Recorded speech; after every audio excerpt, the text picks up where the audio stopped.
Hey guys and gals, Never here from Drake Queen Gaming. It's on Twitter, the Gaming Drag. Today I'm coming back at you with a Let's Play episode of Conway, Julian's Path. So y'all, let's go ahead and jump right back in, shall we? Alarm chain, you were up and let's go. Yeah, his last name will be Kelly. Okay. You claw through your mind trying to find that right answer as if it would manifest itself if you just think about it that little bit harder. Maybe it's not the worst idea to stack things in your favor. Perhaps even turning the tables, turning the screws on Arthur somehow, even if it felt underhanded. The more you think about it, the more it began to look the only chance you might have. Yes, why not make use of it? Screw his rules. He isn't playing by them, and why should you try to be honest? You have to talk to Perce again.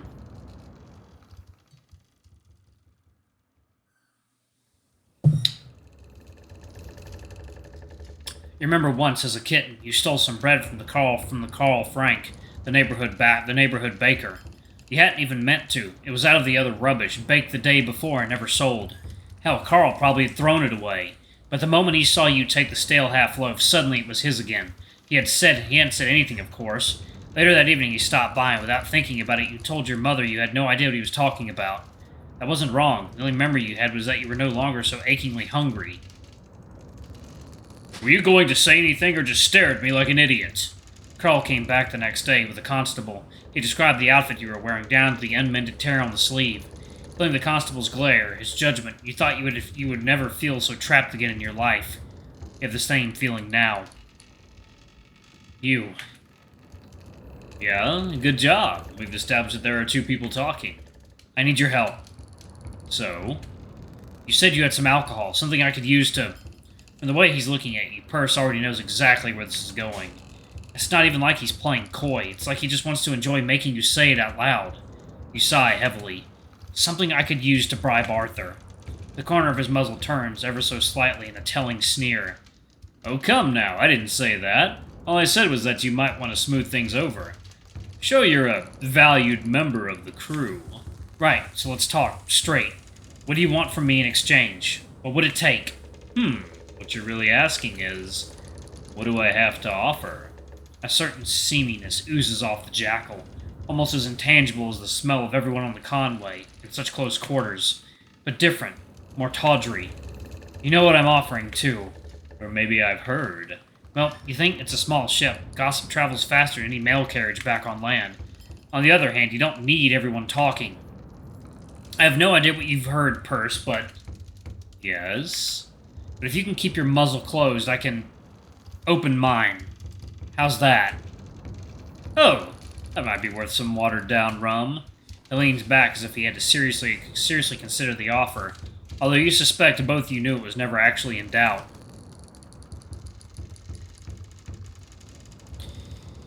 If it was, I'm not doing anything now, am I, kitten? Neither are you. And I bet there ain't nobody in the afterpeak either. What? What do you mean? God, you know. I don't even know why you feel like sticking around if you haven't learned that by now. He jerks his head towards the ship's stern. The afterpeak hole. We stuff it full of ropes and other shit. Sometimes the officers try to hide some of their good stuff down there. Not this time. You don't bother to ask how he knows that. And it would be empty? It's not empty. We're just not going to have an audience. It sounds fine. I'd prefer to avoid an audience, yes. The jackal gives you the kind of smirk you expect you're about to see a lot more of. Hey now, you see your future we're talking about, right? Don't look shocked, James. You don't bother dignifying his tone with a reply, and Perce snickers. See? I remembered. Come on. Let's go. You're not sure if you really like this. It's clear what he expects of you, but are you really willing to sink this low? Is this the right moment to develop second thoughts? Do you even have another option? Will you go through with it? Yeah, that's pretty fucked up. That's pretty fucked up, y'all. I really would rather not do that. That's pretty bad. Yeah, that's being coerced into sex, and I do not fucking like that. That's fucking slimy as hell. Is there another one? No, I mean, it doesn't matter. It doesn't matter, you know. We don't have to do that because Regia talks Arthur into letting you stay, so yeah. Don't go through with it. You want to stay on the ship. Yes, of course you do, but you never thought you'd have to go this far for it. You know what, Perce? He perks up, his grin fading as he senses where this is going. Yes? Don't tell me you're getting cold feet. You're getting cold feet. He shrugs theatrically, leaning back against the wood behind him. Well, if you have the desire to explore Morocco a little longer, just don't come crawling back to me when you change your mind again. This is a one-time offer, kid. You swallow and nod meekly. You'd rather take your chances with anything but this. Perce waves you off an annoyed shake of the head, with you leaving the jackal behind as you make your way across the deck. The question now is, if that really was a good idea. Now you're left here with nothing but empty paws, yet your problem still remains looming on the horizon. You suppose you can always get back to Sam to do it the old-fashioned way, if that could ever prove enough for Arthur. Otherwise, alcohol? Alcohol. Surely Perce can't be the only one on the ship who has something. You can think all you like, but in the end you have to do something. That's a way to get... Try to find another way to get something to bribe Arthur with. I'll try to talk some sense into Arthur. Alright, 1 second, y'all. It is water time. Alright, guys and gals, and we are back. Let's jump back into it, shall we? Did I not save? Yes, I did. I saved. Okay. Let's see. You have made a mistake. Turn around and go back to Perce.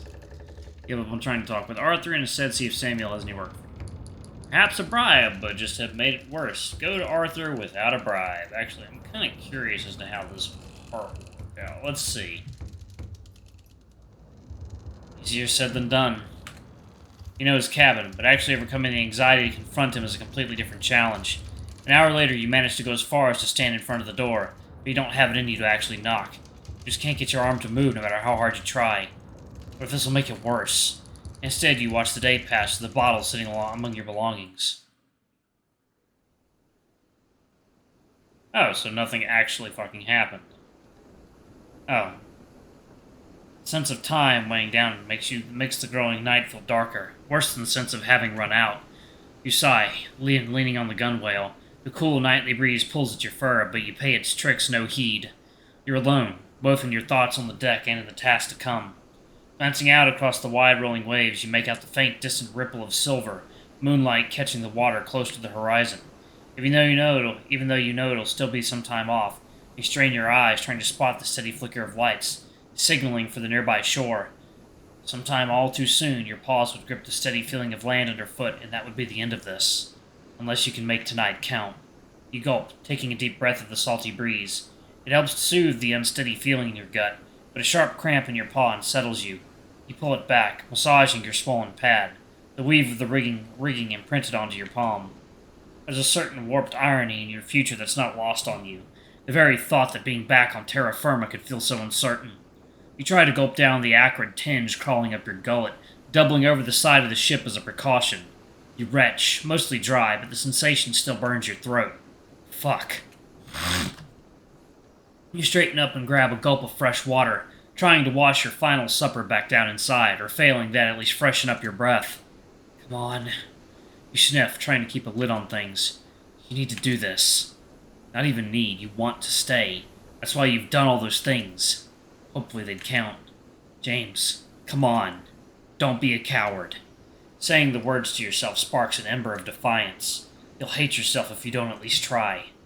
You look out across the horizon, searching for some sign at least.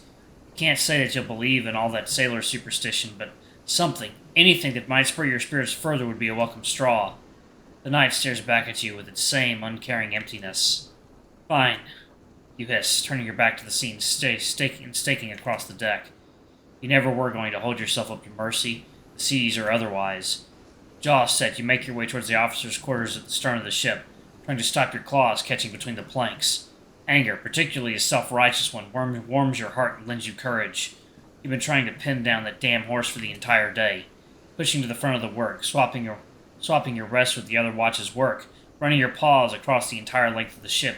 You feel like you were stretched from bow to stern.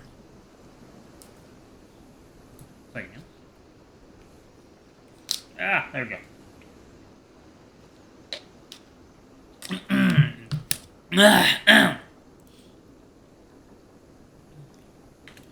Arthur just wasn't looking. Or more accurately, he was just looking through you. So now you'll make him notice you. A last roll of the dice. A gamble for an 11th hour stay of execution. Nothing like necessity stepping on your tail to spur you into action. Stepping towards the quarterdeck, you trace the mizzenmast down into the deck, eyeing up the door that leads into the officers' cabins. The fiery beat of your heart begins to feel heavy and sluggish. That once sharp sense of smell of yours now just seems to drift from your senses altogether. All you can really do is feel this heavy, leaden weight in your chest, time pressing down towards your fateful appointment. Push through the door, ignoring the few quiet silhouettes of the crew still on duty, steering the ship through the night. It takes a moment for you to get your bearings inside, having previously not stepped inside the officers' cabins. It's quiet. The air inside noticeably fresher than elsewhere below deck. The space is divided up by a series of wooden screens, either side holding a flickering lantern with a number of smaller doors marking other officers' quarters. Even without the others' directions, you know which one belongs to Arthur, the one in the corner, gathering darkness around it. It felt like someone else reached out and knocked on the door. A sharp rap of knuckles on wood, loud, insistent, matching the frenzied beat of your heart. It's only when you feel a streak of pain lance up from your hand that you register that it was you who just banged on the first officer's door. An odd, serene moment of calm washes over you for a split second, the relief of feeling that your fate was now out of your hands, before the silence stretches out each passing second in agonizing detail. No answer. Fuck. You catch your mouth with your paw, hoping no one heard that. Please. You bang your fist against the wooden boards again, harder this time. Please. How perverse is it you're now actually desperate to see him? Still, no answer. You try again. One. Last. Time. There's a sound behind the door. A half-muffled sigh followed by the thud of hooves on the boards. It's too late to consider whether you've just gone and pissed him off more. The door swung open. There he suddenly is, looming down at you. The horse is even bigger than you remember, and the way he's hunched within the confines of the narrow frame, his long equine head angled right at you, even more intimidating. You focus only on him as he snorts, taking a deep breath. Rank and protocol abandon you, words tumbling out of your mouth without much order. And I'm going to save that for the next episode, y'all. Alright, thank y'all so much for watching. Don't forget to like, comment, subscribe, ring that notification bell, and check out our Patreon if you can. It always helps. Anyway, I love you all, and I'll see y'all in the next video. Bye-bye!